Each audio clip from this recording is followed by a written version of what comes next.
A different era of history to research. And the question is, what impact did your era have on the modern world? So Sarah, your group has the ancient Greeks. Ravi, you've got the Romans. And Danny's group gets, yes, a bit of a challenge for you. You get the Middle Ages. Some even call it the Dark Ages. Boring. See how you get on. Yes, miss. So, Celine, yes, you get the Renaissance.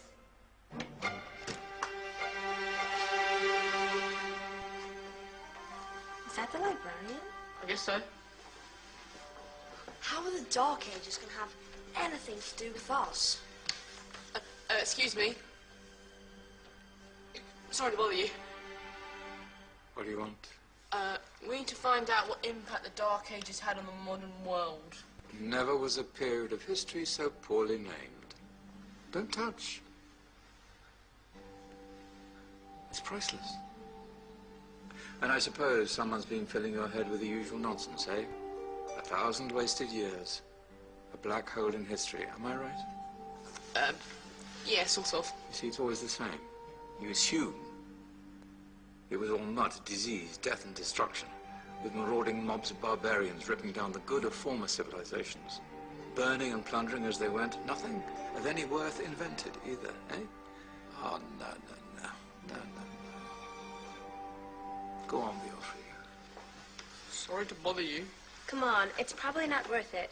Everyone knows that the Greeks and Romans invented everything anyway. Oh, did they now? And you're sure about that, are you? You know, I might just have something for you. You seem to be up to the task. I suppose I could... Follow me. I've got just the book for you.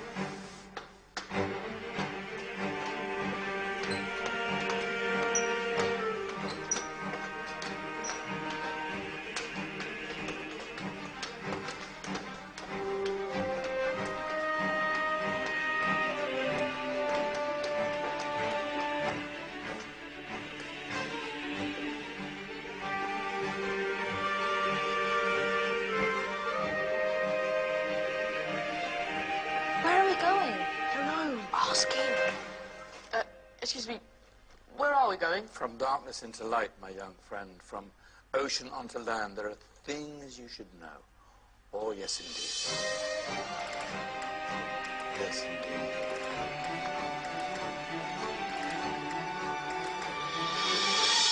Now, I know I left it around here somewhere.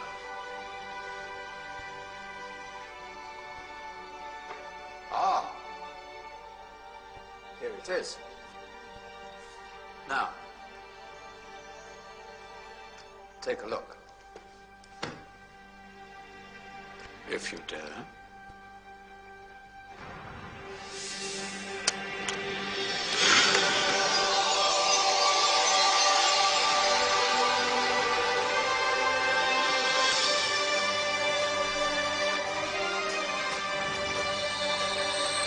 What's going on?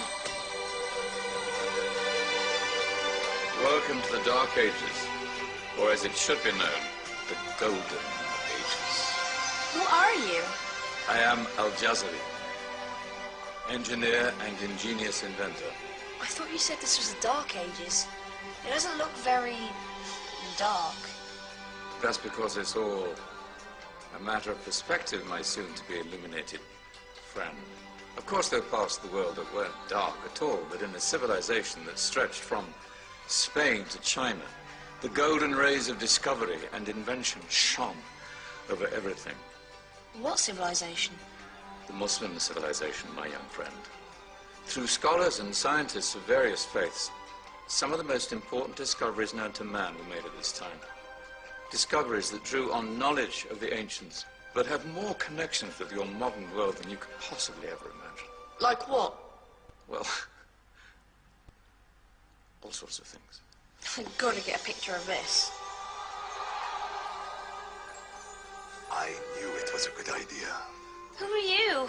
Allow me to introduce Ibn al-Haytham, a great scientist whose ideas led to the invention of the camera. You invented the camera. I laid the foundations for modern cameras by explaining how our eyes work.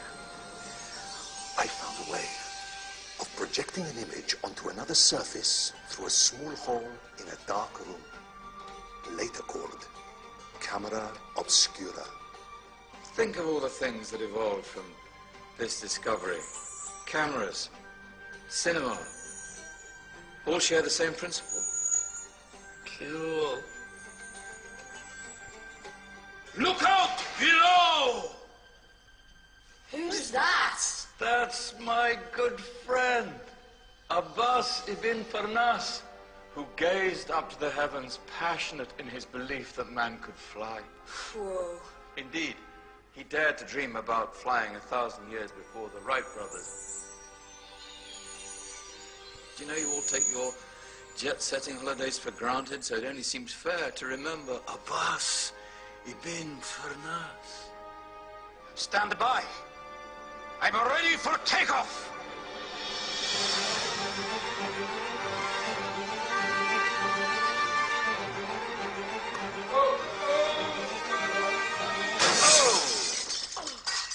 You did forget one thing, though. A tail, useful for landing.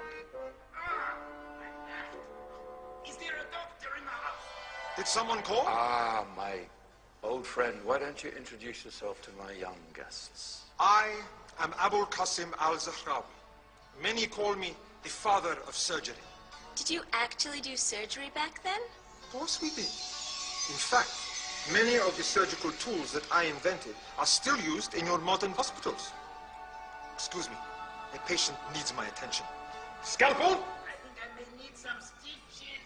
In that case, I'll use catgut Catgut? from the gut of animals.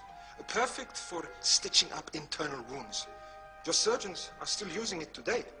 Sorry, mustache.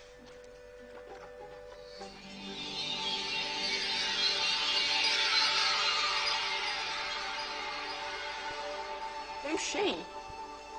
That's Mariam al-Astrolabi, one of the many brilliant women of her time. She made sophisticated astrolabes. Astro what? Astrolabes. They show the sky and the stars on a small flat plate you can hold in your hand.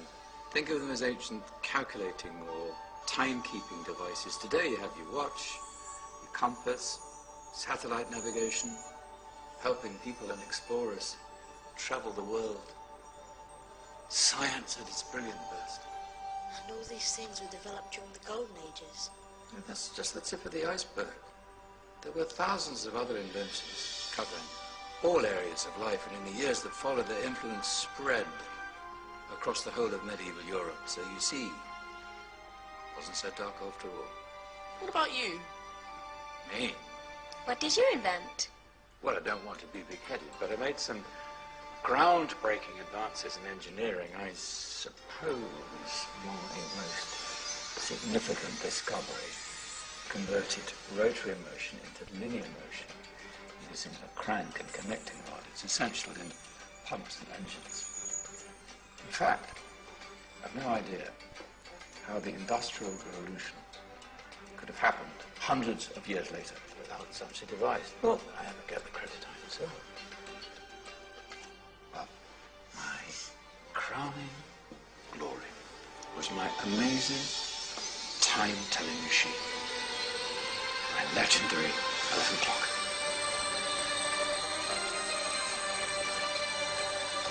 It's a clock. Yes. Dozens of components collected from different cultures around the world. Indian, Greek, Arabian, Egyptian, Chinese. Wow. A United Nations clock. That is pretty cool. Does it actually tell the time? Wow, yes, of course. If it wasn't for me, thousands of people would be late for everything.